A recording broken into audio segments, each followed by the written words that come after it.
Bonjour à tous, bienvenue donc pour ce deuxième webinaire dédié au lancement, à vous informer sur la campagne de renouvellement des représentants d'usagers du système de santé au sein des commissions des usagers dans les établissements de santé publics et privés. Voilà, bienvenue à tous. Donc nous sommes sous un format de webinaire. Nous allons donc intervenir les uns après les autres pour vous donner des informations relatives à trois thématiques: le rôle du représentant d'usager, les informations sur le calendrier et des informations sur le fonctionnement du mandat des représentants d'usagers. Pour les personnes qui écoutent le webinaire, sachez que vous ne pourrez pas prendre la parole. Cependant, vous pouvez poser toutes vos questions dans le chat. Et Isabelle Arzoumian de l'ARS et qui travaille avec moi ainsi qu'avec Yves Langlois seront vos porte-parole pour poser les questions au fur et à mesure des échanges pendant l'heure qui est avec nous. Je vous promets, à 14 heures, vous êtes tous libérés de vos différentes interventions. Je vous propose que nous démarrions. Nous sommes donc pour l'instant, vous êtes 39 participants à être connectés. Les publics de ce webinaire sont l'ensemble des personnes concernées par cette campagne de renouvellement des représentants des usagers dans les commissions des usagers, les établissements de santé. Vous êtes soit représentant d'usagers vous-même ou futur candidat pour être représentant d'usagers. Vous pouvez être aussi issu d'une association agréée des représentants d'usagers pour le système de santé. Vous pouvez être également dans un établissement de santé, à la tête de l'établissement de santé ou à la tête du département ou de la structure qui pilote la commission des usagers. Ils sont également avec nous les fédérations, la France Asso Santé pour la Fédération des associations agréées, et puis les fédérations hospitalières ont également toutes été invitées. Enfin, sachez que nous avons aussi invité l'ensemble des délégations départementales et de tous vos référents en délégations départementales qui seront vos interlocuteurs. Et ils ont eux aussi accès à l'ensemble des informations que nous allons échanger maintenant.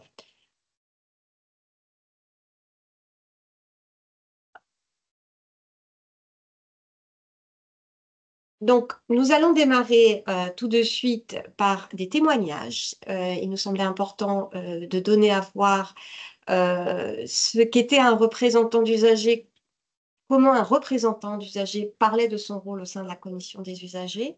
Également, deux directeurs d'établissement qui nous feront aussi un témoignage de leur association avec les représentants des usagers au sein de cette commission des usagers. France Asso Santé nous précisera les informations sur le rôle de la commission des usagers, les conditions de réussite et les formations. Je terminerai ensuite sur le déroulé opérationnel de la campagne de renouvellement qui nous amène là jusqu'au 3 décembre. Et enfin, les deux directeurs d'établissement nous expliqueront, une fois qu'on est désigné, comment ça se passe. Je vous propose qu'on démarre tout de suite par le témoignage de Maquet, représentant d'usagers. Jean-Yves, je vous laisse vous présenter et témoigner. Merci Marion, bonjour à tous. Je m'appelle Jean-Yves Maquet, je suis représentant des usagers depuis 8 ans et demi maintenant dans un hôpital psychiatrique de Marseille qui s'appelle l'hôpital Édouard Toulouse. Et également aussi, je représente cet hôpital dans la structure qui regroupe les hôpitaux des Bouches-du-Rhône et qui s'appelle le groupement hospitalier de territoire, où il y a 14 hôpitaux publics et où les représentants des usagers ont également une place et une mission à accomplir. Alors, je suis bénévole et je suis membre d'une association agréée pour les représentants des usagers. C'est l'association UNAFAM. Ce sont les malades psychiques et puis leurs familles et leurs proches. Voilà. Alors, c'est une très belle mission. J'ai envie de commencer comme ça. C'est vraiment pour que je la fasse depuis 8 ans et demi. Et en plus, je vais me représenter pour un 4e mandat. à partir du mois de décembre prochain. C'est vraiment une mission très épanouissante où on se sent utile. La santé, c'est quand même quelque chose de formidable qui concerne tout le monde, donc tous nos proches, tout le monde, et puis qui nous concerne nous-mêmes. Et on sait bien qu'on en aura besoin de plus en plus avec l'âge qui avance. Ce sont des missions passionnantes. Alors, la mission officielle du représentant des usagers, c'est d'une part siéger en CDU, la commission des usagers de l'hôpital ou de la clinique, qui se réunit au moins une fois par trimestre, plus si besoin. Bon, et qui examine notamment toutes les plaintes, toutes les réclamations. Bon, mais plus largement, la défense des droits des usagers s'accompagne aussi d'une autre mission qui est améliorer la prise en charge des patients. Donc ça, c'est très large. Ça peut toucher un petit peu tout. Donc en fait, il ne faut pas s'inquiéter parce qu'au tout début, moi, la toute première fois, je me demandais, oh là là, qu'est-ce que je vais dire? Bon, ben, il n'y a rien à dire la première fois, ou plus exactement, on dit bonjour à tout le monde, on observe, on écoute, et puis très vite, on nous propose de visiter l'hôpital, enfin moi ça a été le cas, et toutes ses annexes, et puis très vite, on se rend compte, on observe, on se met à la place des patients et des proches de patients, et nous viennent les idées assez rapidement. Et puis il y a autre chose, c'est que dans les 6 premiers mois après la désignation, il y a une formation obligatoire avant la première désignation. Et cette formation, c'est France Asso Santé qui la dispense. C'est une excellente formation qui s'appelle RU en avant et qui va nous donner des tas d'atouts, des tas de... On va être conforté pour poursuivre après une ou deux réunions. On fait la formation, puisqu'on l'a fait dans les 6 premiers mois, et après, ben, on peut voler de ses propres ailes, on est bien, bien formé. Donc, il n'y a pas d'inquiétude à avoir, on est bien encadré. Et en plus, il y a d'autres formations qu'on peut suivre tout au long du mandat pour se perfectionner et pour avancer. Alors voilà, 8 ans et demi. Mon premier mandat, j'étais simple représentant des usagers. Là maintenant, dans le mandat actuel, depuis 2 ans et demi, je suis président de la commission des usagers, c'est-à-dire que ça, c'est une confiance accordée par le directeur ou la directrice de l'hôpital ou de la clinique à son représentant des usagers, c'est de lui proposer de présider la commission. Ce qui fait que cette commission devient vraiment le lieu où on parle de tout ce qui intéresse les patients et les familles de patients, puisque l'usager, c'est le patient ou le proche de patient, hein. C'est ce qui a été prévu dès le départ dans la loi. Alors, je fais référence là à la loi Kouchner, qui a instauré le droit des malades et leur représentation. C'est une loi de mars 2002 maintenant. Voilà. Alors, quelques exemples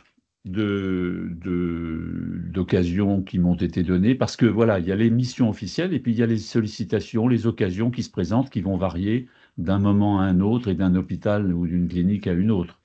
Alors, je pense par exemple à cette fois où une mère de famille m'appelle et me dit: Ah, je suis bien content de pouvoir vous parler, monsieur le représentant des usagers. Mon fils a décidé de ne plus prendre son traitement.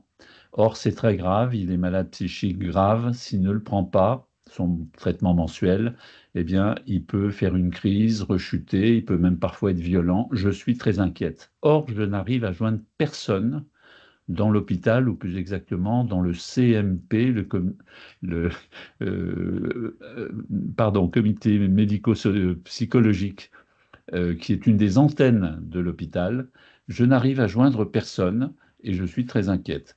Bon, moi, elle me prévient, j'appelle aussitôt la coordinatrice de la commission des usagers, qui a les coordonnées de tout le monde, qui trouve quelqu'un. Bon, on comprend, on apprend que le psychiatre était en congé, qu'il y avait quelqu'un en arrêt maladie. Ça explique un peu pourquoi il n'y avait pas eu de réponse. Et puis elle prévient, et du coup, le CMP envoie une équipe mobile. On convainc le patient de prendre son médicament. Le problème personnel est résolu, le problème individuel. Ce qu'on fait en général dans ces cas-là, chaque fois qu'il y a un cas individuel, on se pose le cas général derrière. Donc moi, j'ai mis à l'ordre de la commission des usagers suivante le point: comment faire pour toujours pouvoir joindre les CMP et l'hôpital, même quand il y a des congés ou des arrêts maladie, ce qui est bien normal. Bon, eh ben on a réfléchi au sein de la CDU et on a trouvé une solution. On s'est dit, ben, il faut que dans chaque CMP, il y ait une adresse mail qui soit une adresse générale, pas au nom d'une personne, d'un psychiatre ou d'un infirmier particulier, une adresse générale. Alors, il faut communiquer cette adresse dans le livret d'accueil, dans le site internet pour que tout le monde la connaisse. Et puis ensuite, il faut qu'il y ait quelqu'un qui soit, il y a de l'organisation, il faut qu'il y ait quelqu'un qui puisse regarder les mails qui arrivent et qui sache quoi faire en cas d'urgence. Bon, ben voilà un exemple où on s'est senti utile d'abord d'avoir résolu ce cas individuel et ensuite d'avoir contribué à résoudre ce cas individuel et ensuite d'avoir posé le cas général et d'avoir trouvé une solution à plusieurs. Bon, alors c'est un exemple. Alors j'aurais d'innombrables exemples à vous donner, mais le temps étant compté, je vous parle maintenant d'une chose qui est arrivée dès le début aussi de mon premier mandat, des médiations.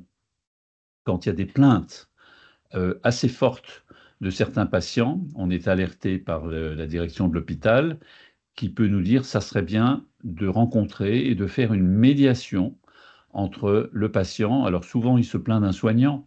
Eh bien, du coup, c'est une médiation où on va rencontrer d'abord le patient, on ira voir le soignant après, et puis ensuite, soit on reparlera au patient et ça suffira, soit on organise une réunion, une autre.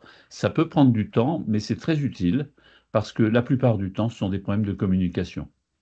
La plupart du temps, il y a eu un malentendu, il y a eu quelque chose qui a fait que il y a eu une tension qui est montée, qui parfois est partagée. Bon, le rôle à ce moment-là qu'on peut avoir dans une médiation, c'est bien d'écouter les uns et les autres, de soutenir le patient, mais en même temps d'arriver à mettre de l'huile dans les rouages, jamais de l'huile sur le feu, et de rétablir la communication, parce que finalement, les soignants comme les proches, ils sont là pour que leurs patients, leurs proches aillent mieux, donc tout le monde a le même objectif, donc on peut se rabibocher en général relativement facilement, en tout cas c'est mon expérience. Voilà un exemple, les médiations. Euh, un mot sur le groupement hospitalier de territoire. Je vous ai dit que ça regroupait les 14 hôpitaux publics dans les Bouches-du-Rhône. Il y en a 6 qui pratiquent la psychiatrie, qui se réunissent à part. Eh bien là, c'est très intéressant pour susciter des mises en commun de bonnes pratiques. Dans nos 6 hôpitaux psychiatriques des Bouches-du-Rhône, il y en a 2 à l'heure actuelle qui ont arrêté ce qu'on appelle la contention, c'est-à-dire le fait d'attacher les patients très agités avec des sangles. C'est une méthode ancestrale, vieille comme le monde ou presque, mais qui est très, très, très traumatisante pour les patients qui en ont des séquelles graves, qui parfois même refusent de se faire soigner après pour qu'on ne les attache pas de nouveau. Bon, il y a maintenant des méthodes alternatives. Il y a en France 20 établissements qui ne pratiquent plus la contention, et notamment dans les Bouches-du-Rhône. On en a 2. En PACA, il y en a un troisième d'ailleurs, dans les Hautes-Alpes. Il y a 2 hôpitaux dans les Bouches-du-Rhône qui ne pratiquent plus, qui ont trouvé d'autres méthodes, dont celui où je suis, Édouard Toulouse à Marseille. Eh bien, dans les réunions où il y a les 6 hôpitaux, on a décidé qu'on mettait en commun toutes les pratiques de ceux qui ne pratiquent plus la contention, toutes leurs méthodes, pour que ceux qui la pratiquent encore puissent envisager d'arrêter à leur tour. Voilà. Eh bien, ça, on espère bien aboutir. En plus, en cette année de grande cause santé mentale 2025, on espère bien que ça va fonctionner. Voilà, je ne vais peut-être pas prolonger plus, mais je pourrais vous parler pendant des heures. Encore une fois, c'est une très, très belle mission. On peut la faire au niveau d'engagement que l'on souhaite. On peut très bien, au départ, mettre juste un petit doigt dans les 4 réunions. On sera sollicité pour d'autres parce qu'il y a des comités d'éthique, il y a un conseil de surveillance dans les hôpitaux, il y a d'autres choses. Il y a des commissions d'appel d'offres pour les architectes quand on va rebâtir un bâtiment. Enfin bref, il y a des tas d'occasions. Mais vous n'êtes pas obligé de vous engager trop tout de suite, mais vous en aurez peut-être envie. Ça a été mon cas et maintenant je suis à plein temps dans la représentation des usagers, y compris le fait que je suis très actif dans mon association aussi, où je forme maintenant les représentants des usagers pour la partie psychiatrique.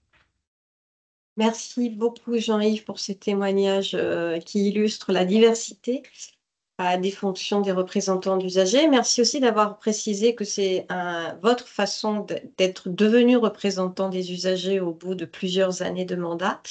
Donc aussi de dire que chacun peut trouver sa manière de devenir et d'être représentant d'usagers. Je vous propose maintenant qu'on écoute les témoignages de directeurs d'établissements qui travaillent avec leur commission des usagers et donc avec les représentants d'usagers membres de ces commissions. Je vous laisse la parole, messieurs. Qui commence?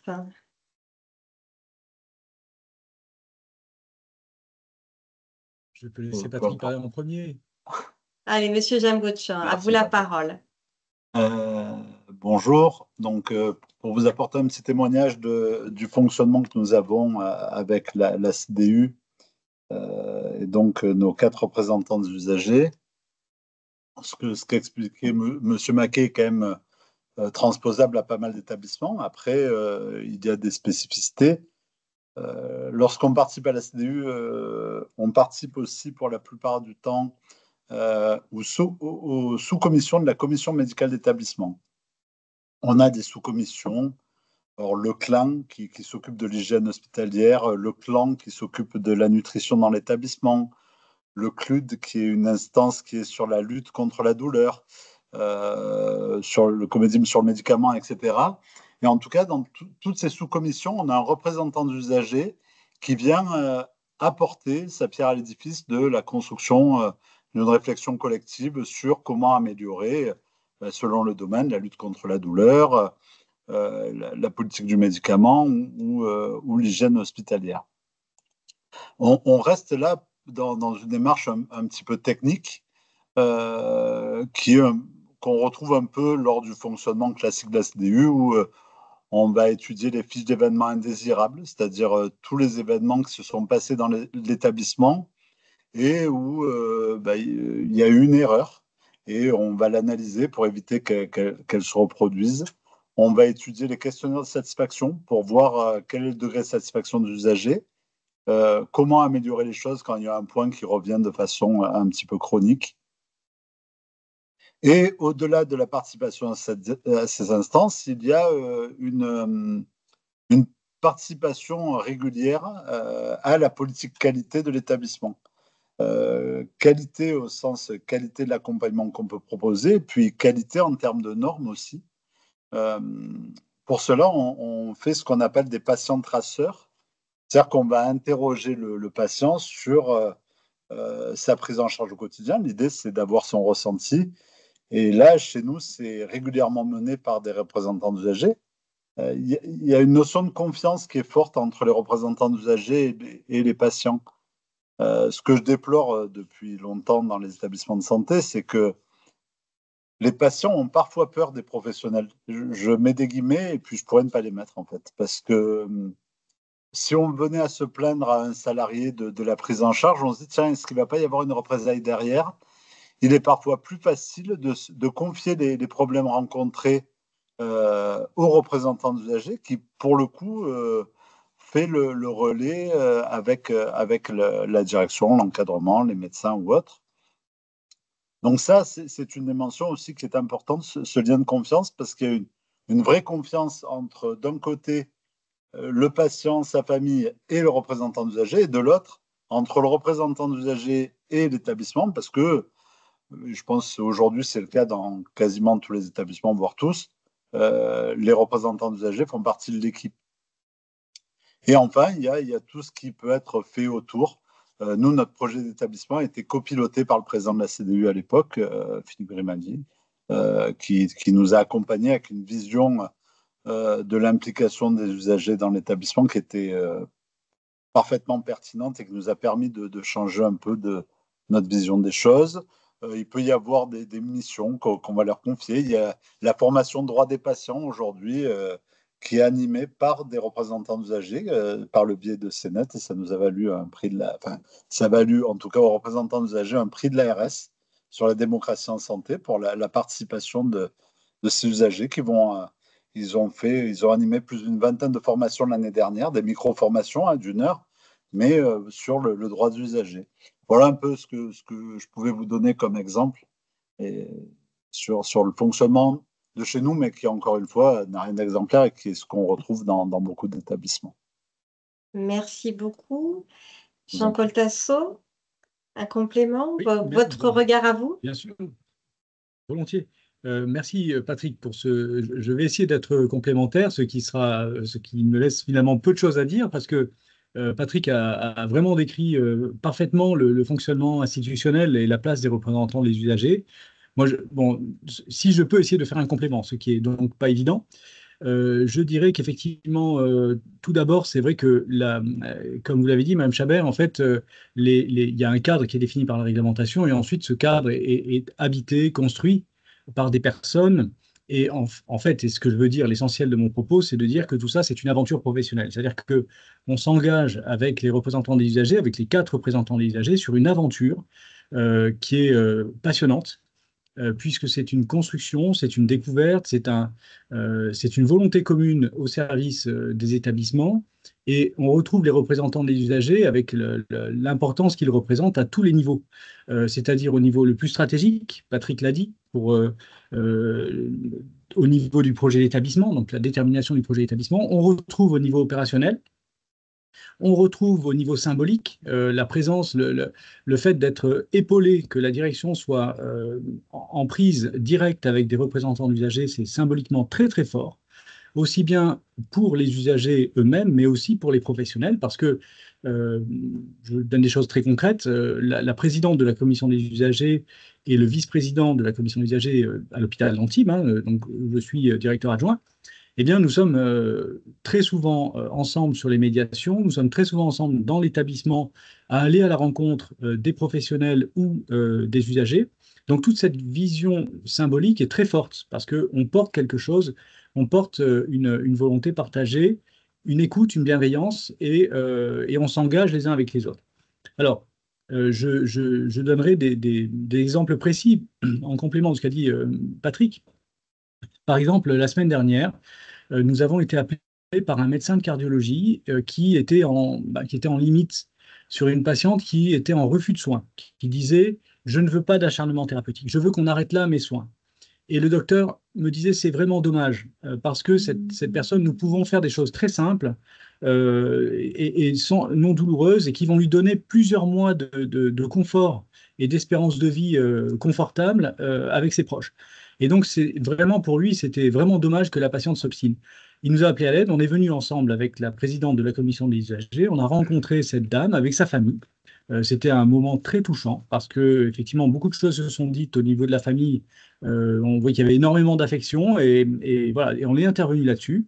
À vrai dire, tout le monde avait la larme aux yeux, voilà, je vous le dis, y compris les docteurs. Et finalement, la dame de 92 ans a accepté la poursuite des soins et au grand soulagement de tout le monde d'ailleurs. Et on a eu le sentiment d'avoir fait quelque chose d'important. De la même manière, avec les représentants des usagers, enfin, je co-signe les réponses aux réclamations.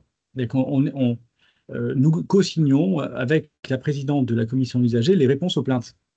Ce qui veut dire que tout ce que j'écris, elle le valide, et tout ce qu'elle écrit, je le valide. Nous avons cet engagement réciproque qui est très fort, et nous mesurons chaque mot pour écrire enfin, pour co-signer le même courrier.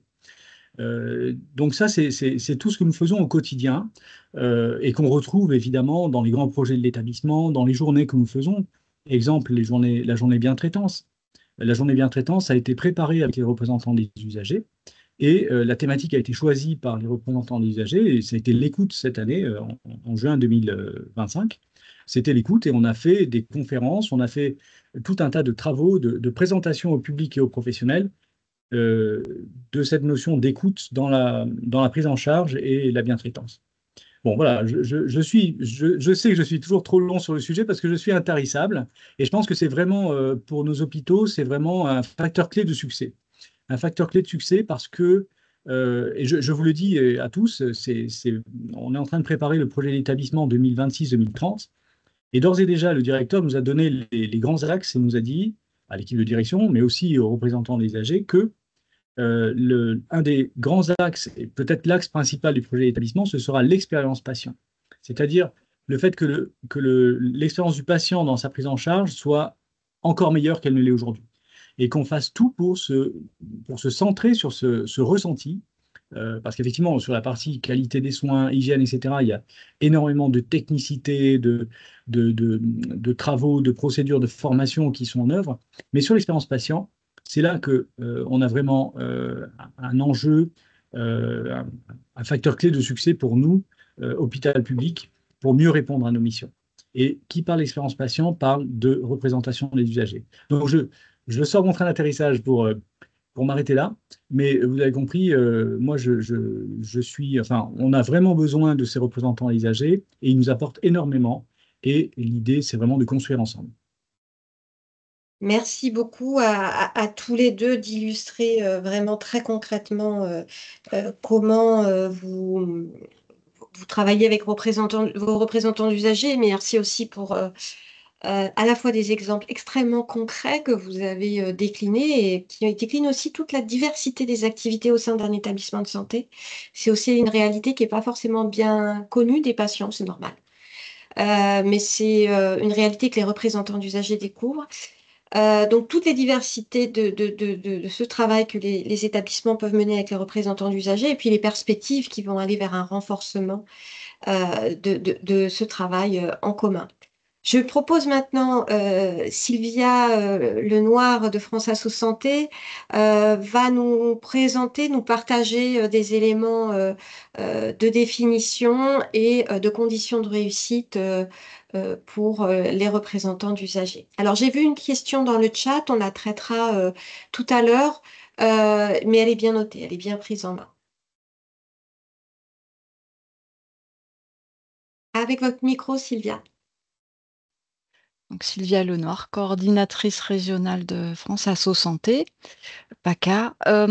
Voilà, en fait, les propos et les témoignages qui ont été présentés juste avant, je ne vais pas reprendre sur la CDU, la réglementation, ce que c'est une CDU et le rôle du RU. Je pense que ça a été bien présenté par les exemples soulevés, tant par Jean-Yves que M. Djamgochian et M. Tasso et sur les établissements. Ce qui est surtout important de retenir, c'est que la CDU, c'est un lieu de dialogue, c'est un lieu d'échange, de réflexion, et que pour la faire vivre, voilà, ça dépend réellement de l'engagement de tous les membres de cette commission des usagers.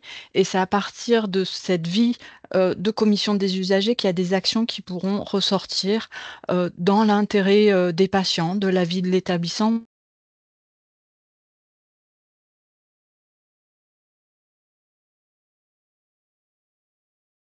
Alors, un petit aléa du numérique. Sylvia, on a perdu la connexion.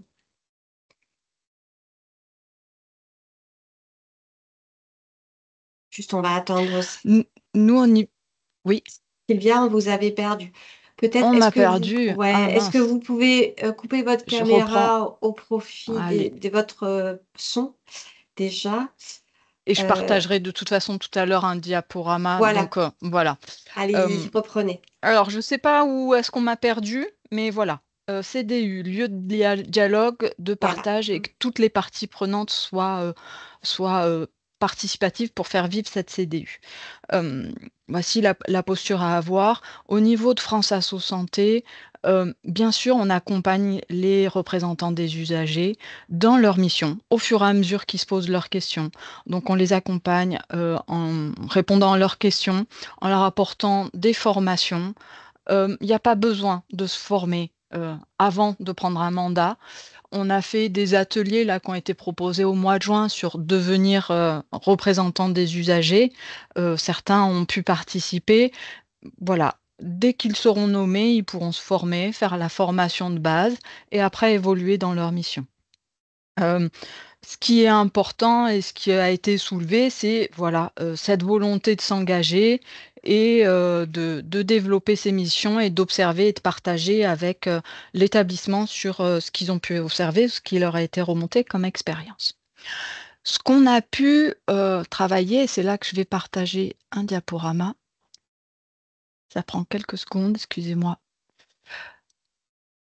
On a pu, en fait, cette année, faire une enquête au niveau national sur les conditions d'un mandat réussi. Donc, cette enquête nationale, elle a été faite par la chaire de Sciences Po Paris, en lien avec eux, et on a interpellé les RU de notre base de données pour recueillir leur vécu et voilà, pour eux, quelles sont les conditions d'un mandat réussi. Ce qui ressort, il y a 4 grands axes. Je vais un petit peu les développer, vous donner quelques chiffres. C'est pour ça que je m'appuie sur un diaporama. Vous l'aurez aussi sur notre site internet, vous pourrez le reprendre parce que ça peut être utile en termes de compréhension aussi et d'engagement pour la suite. Mais voilà, ce qui ressort, les grands axes, c'est ces 4. Bien sûr, ça part de la motivation, de l'envie et de l'engagement continu. Jean-Yves nous l'a bien dit au début. Voilà, il s'est engagé, ça fait 8 ans. Il s'implique et il continue à avoir aussi envie de développer de nouvelles choses. Deuxième point, c'est bien sûr avoir des bonnes conditions pour pouvoir exercer son mandat. Donc ça, c'est l'accueil, l'intégration que l'établissement pourra lui faire, les outils qu'il pourrait avoir, les outils et les ressources qu'il pourra avoir aussi par l'extérieur, hein, qu'on peut leur apporter auprès de France Asso, mais aussi d'autres dispositifs à l'extérieur, parce que tout n'est pas dans l'établissement et ne peut pas être apporté par l'établissement. Donc voilà, être en lien avec les autres.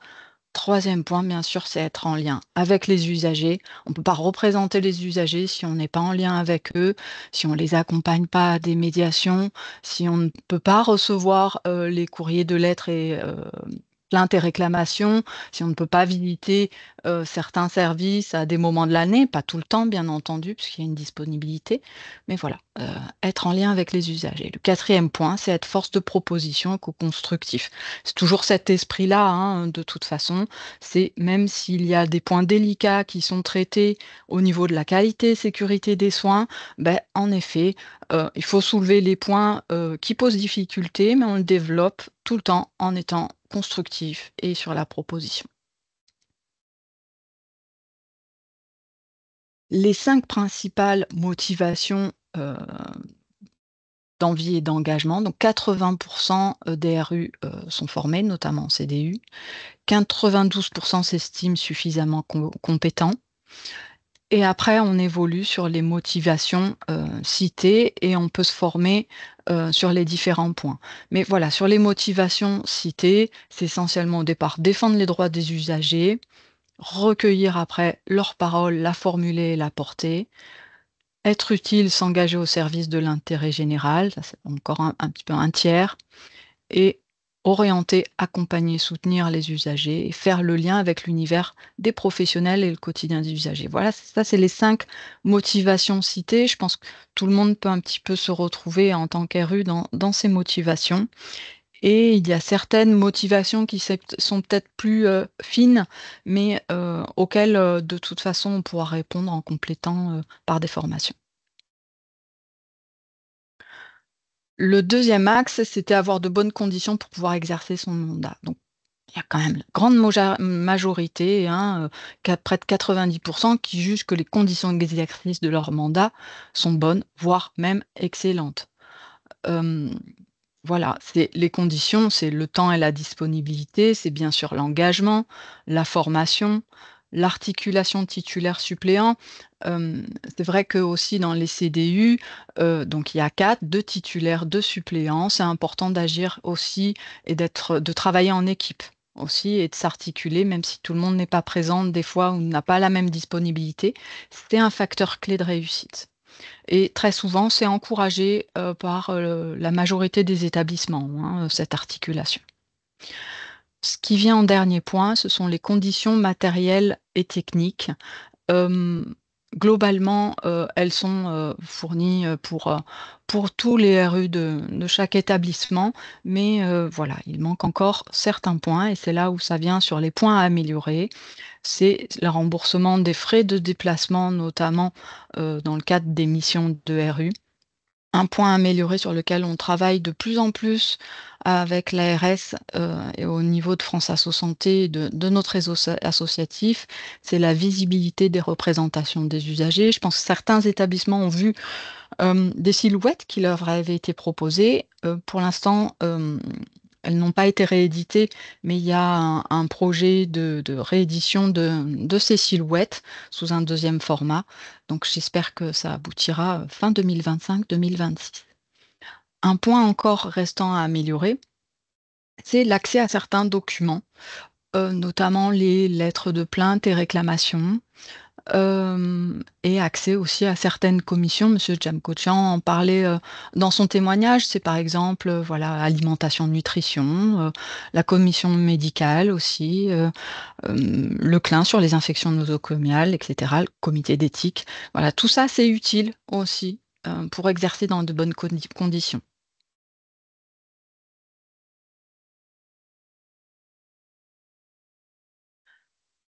Être en lien avec les usagers. Donc on a 4 RU sur 10 qui indiquent avoir peu ou pas d'interaction avec les usagers. Donc on a cherché bien sûr, recherché, quelles en étaient les raisons, et plus de 30% donc se sentent même totalement, éloignés des usagers. Il y a des implications qui sont, très concrètes, hein, on a mis, voilà, en exergue certaines citations. Souvent, ce sont des permanences, des visites et des médiations. Ce sont des moyens qui permettent d'être en lien avec les usagers et on se rend compte, aussi qu'il y a encore des obstacles qui sont structurels ou relationnels, ne permettant pas aux RU d'être en lien. Malheureusement, des fois, des barrières institutionnelles. Hem, alors il y a l'aspect visibilité sur lequel aussi on y travaille pour donner le maximum de moyens pour donner plus de visibilité. Voilà, avoir des lieux, des moments aussi, d'information et de visibilité, des RU à travers aussi des actions. À travers ces témoignages aussi, on voit, quelles barrières institutionnelles peut-être peuvent rester et comment on peut aider les représentants des usagers et les établissements bien sûr, à les dépasser pour que, bien sûr des actions puissent se mettre en place.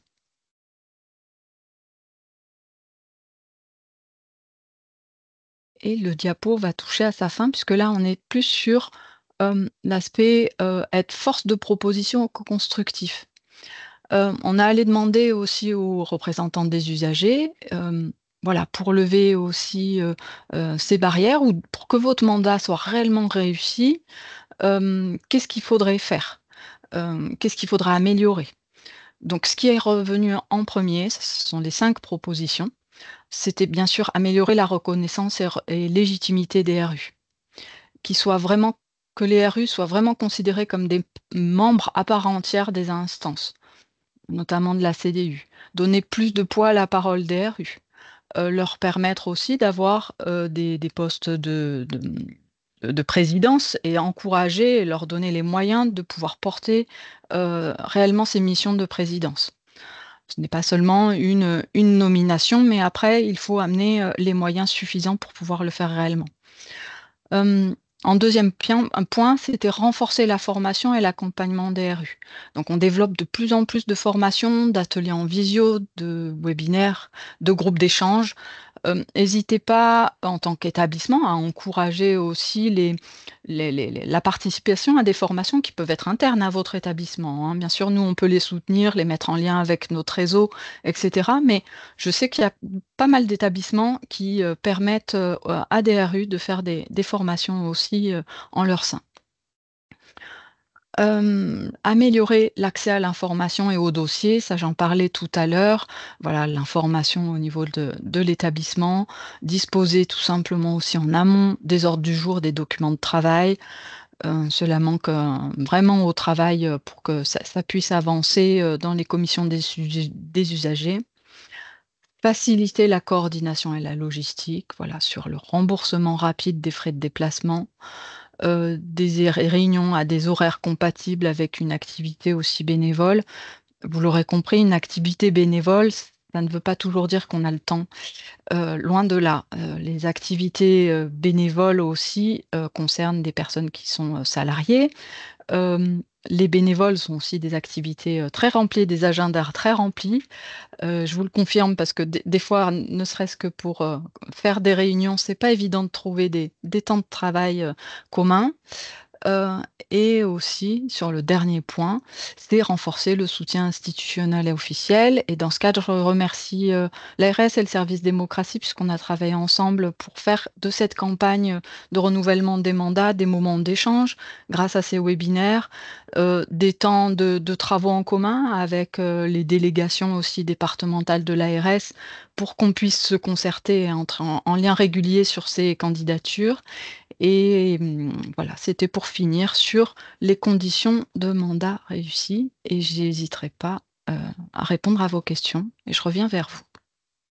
Merci. Merci beaucoup, Sylvia. Alors maintenant, vous connaissez tout du mandat de représentant d'usagers, vous connaissez tout de ce qui se passe dans les établissements de santé. Donc, je vais juste vous expliquer comment on fait pour candidater, ce qui est un élément important. Donc, alors, de quoi on parle quand on parle de campagne de renouvellement? Eh oui, il y a 1064 postes de représentants d'usagers à désigner dans la région. Vous verrez la diversité sur cette diapositive. Cela concerne un nombre d'établissements assez conséquent. 266 commissions des usagers. On en a pour le département où il y en a le moins, c'est dans les Alpes de Haute-Provence, il y a 14 commissions des usagers. Et dans les Bouches-du-Rhône, il y a 103 commissions des usagers.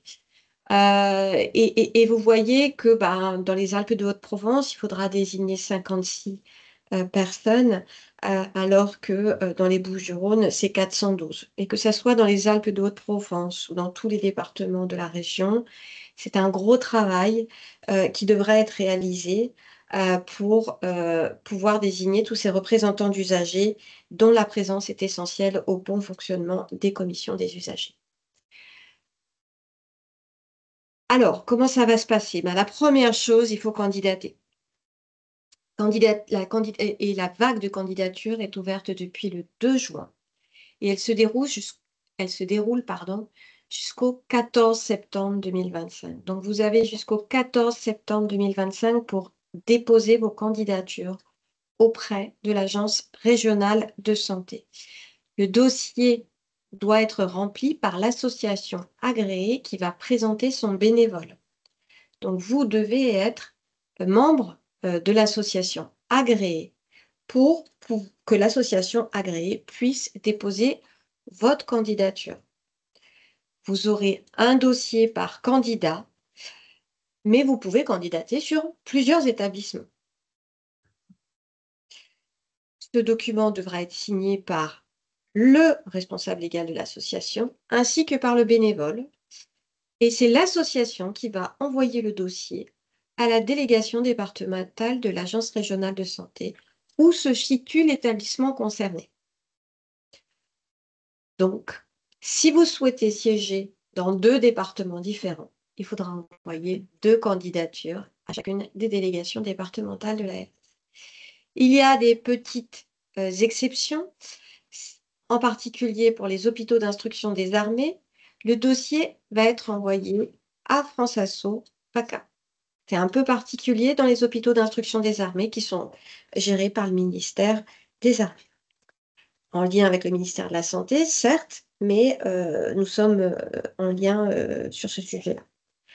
La deuxième exception, c'est que les représentants d'usagers qui sont d'ores et déjà nommés en conseil de surveillance et qui souhaitent siéger au sein de la commission des usagers, ils peuvent être dispensés de l'appel à candidature. Cependant, il faut qu'ils se signalent à leur délégation départementale, parce que si nous ne le savons pas, nous ne pouvons pas les désigner. Il faudra quand même qu'on les désigne. Donc voilà, la première phase, c'est en ce moment, vous avez le temps, mais elle se termine le 14 septembre.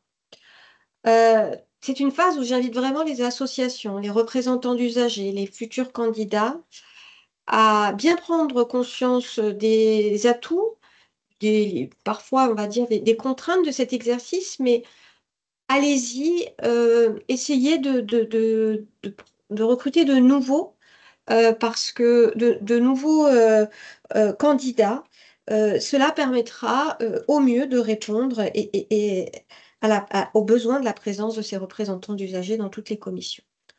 Ensuite, on va ouvrir 2 autres phases.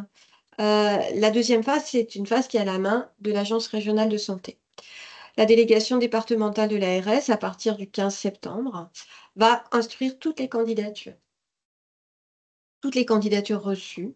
Et suite à ça, avant le 2 décembre, elles vont, et c'est le directeur général de l'ARS qui va nommer des représentants d'usagers titulaires et suppléants qui siégeront en commission des usagers de chacun des établissements de santé.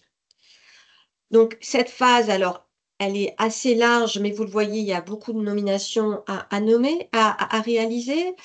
Il va falloir, voilà, on sait qu'il y a des établissements où il y a beaucoup de candidats, on sait qu'il y a des établissements où il n'y a pas de candidats, donc ça va être un exercice. Comme vous l'avez vu, certains territoires, il y a beaucoup de nominations, beaucoup de commissions.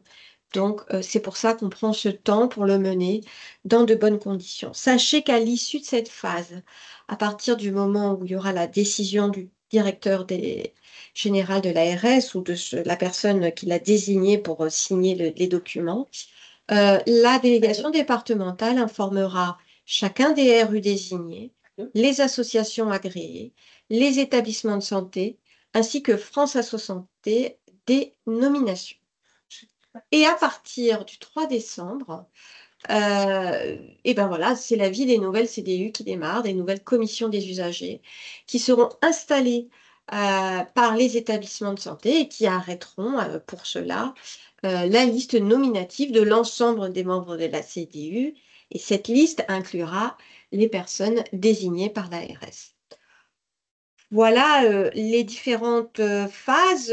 Vous avez dans ce diapositive, et donc ce sera en ligne, et c'est en ligne, c'est d'ores et déjà en ligne, hein, c'est une copie des éléments qui sont sur le site internet de l'Agence régionale de santé, l'ensemble de vos référents en délégation départementale pour déposer votre candidature. Un tout petit rappel. Une information, la date de dépôt de la candidature n'a pas d'incidence dans la désignation des candidatures. J'ai déjà évoqué le cas des candidatures sur plusieurs départements. Et voilà un petit peu une présentation des conditions techniques, on va dire opérationnelles, de cette étape de candidature, moment important pour renouveler ces représentants d'usagers. Alors, pourrons-nous, donc sur ces questions très techniques, par rapport, oui, vous aurez les éléments sur le site internet de l'Agence régionale de santé. Si on arrive à on pourra voir avec les délégations départementales pour diffuser auprès des assos et on va voir comment diffuser ces informations. Elles sont d'ores et déjà diffusées, à mon sens, mais on va les rediffuser. Et pourriez-vous, pour les 04-05, nous envoyer la liste des établissements où les représentants d'usagers ou futurs représentants d'usagers peuvent candidater? La liste des établissements de santé, vous ne l'avez pas? Alors là, je fais un appel à Sylvia et à Yves. À qui cette liste est-elle accessible aujourd'hui? Alors, je me permets de commencer, Oui, hop, à répondre. La liste des établissements, en fait, c'est la même, Yves, je pense, pourra me confirmer, c'est la même que celle qu'il y avait jusqu'à présent, en fait. C'est toutes les CDU des établissements et donc la liste, elle est sur le site internet, au service démocratie en santé, en fait. C'est ce qu'il y avait, la liste des postes vacants, c'est les mêmes établissements qui ont une CDU, donc il n'y a rien de changé, puisque tous les RU sont renouvelés.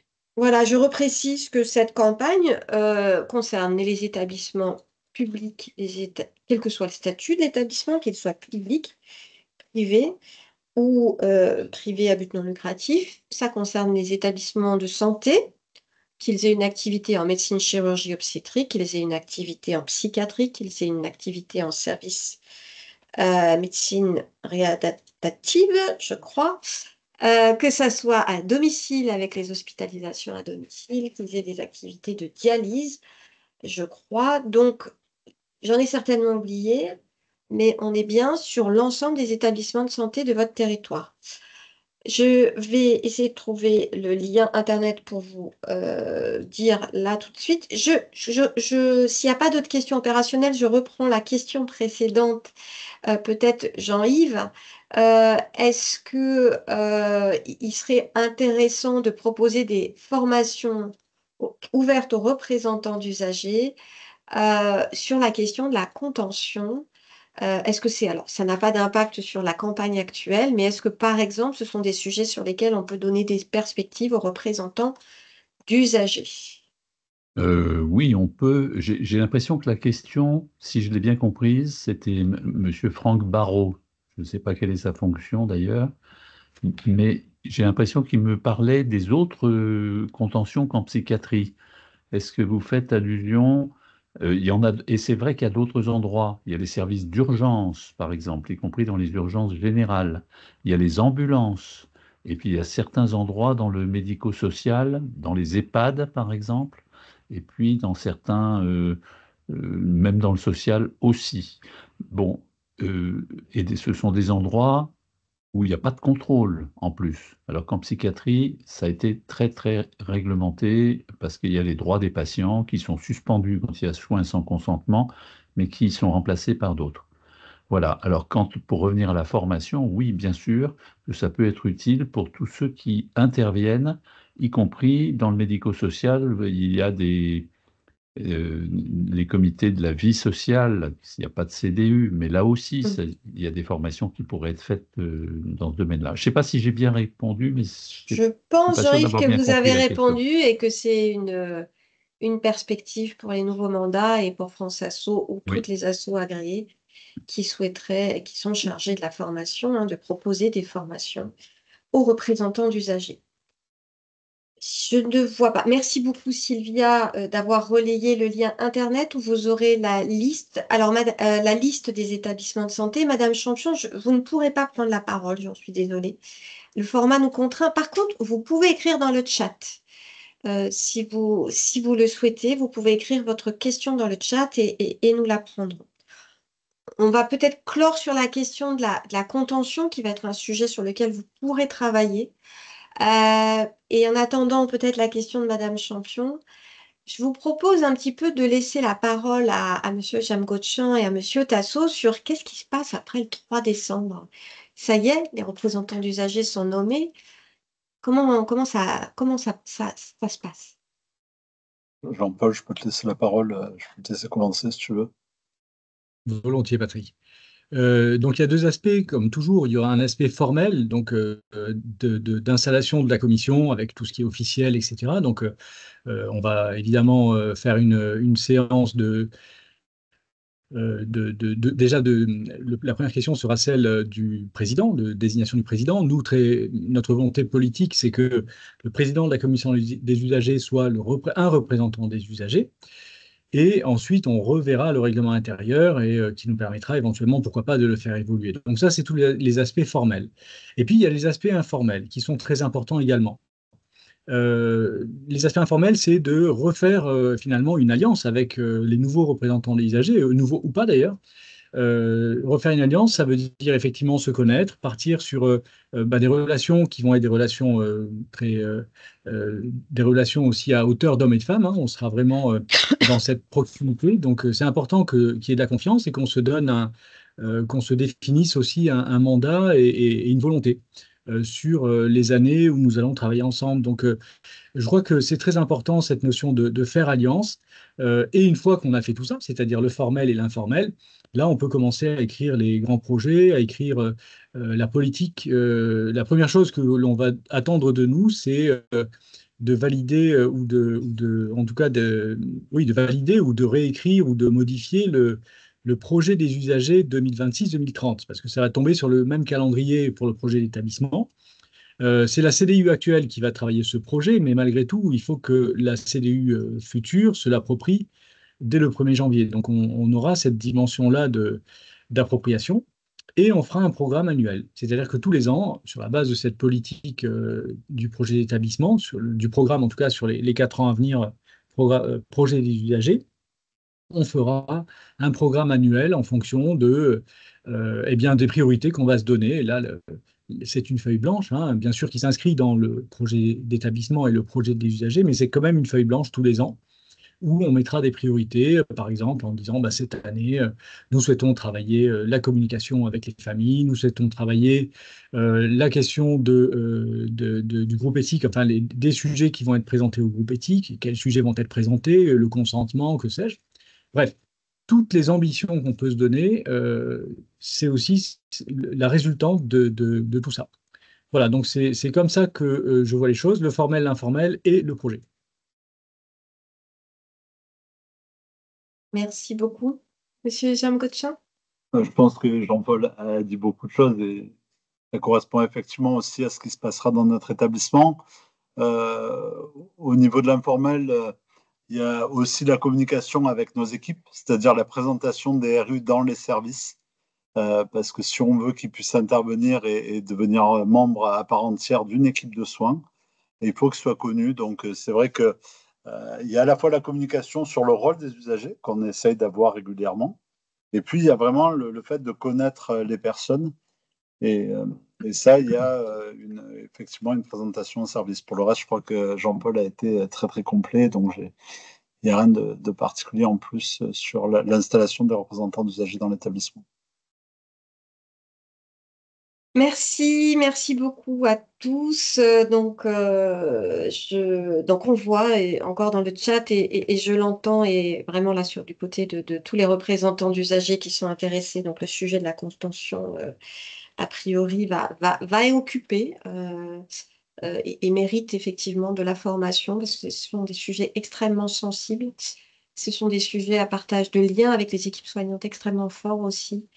Je pense, Monsieur Tasso, Monsieur Jean Gaudchamp, qu'il est possible que dans les années à venir, ce sujet monte encore dans vos échanges avec les représentants d'usagers. Il y a encore eu de la poursuite dans les échanges. Euh, Bien évidemment, il y aura beaucoup d'autres sujets. Cela a été très bien illustré. Euh, c'est un enjeu important, cette présence des représentants d'usagers. C'est un enjeu important de les accueillir, les représentants d'usagers, dans les instances. Je remercie beaucoup les établissements de santé pour leur organisation, pour accueillir. Je remercie également France Asso, toutes les assos agréées et on va dire tous les leaders, enfin tous ceux qui ont un petit peu de bouteille pour accompagner les nouveaux représentants d'usagers qui vont découvrir cette nouvelle façon de trouver leur place dans le système de santé. Nous, à l'ARS, on pense que c'est un enjeu majeur du bon fonctionnement de notre système de santé. C'est un enjeu majeur pour la qualité des soins, c'est un enjeu majeur pour la qualité de vie au travail des professionnels de santé également. C'est une alliance importante. Merci beaucoup à tous pour votre engagement au service de la collectivité. Il est 13h57, je vous propose qu'on s'arrête là pour aujourd'hui bien évidemment, le service de la démocratie sanitaire à l'ARS et tous les référents en délégation départementale restent à votre disposition pour toute question. À très bientôt, merci. Au revoir. Au revoir. Merci, au revoir.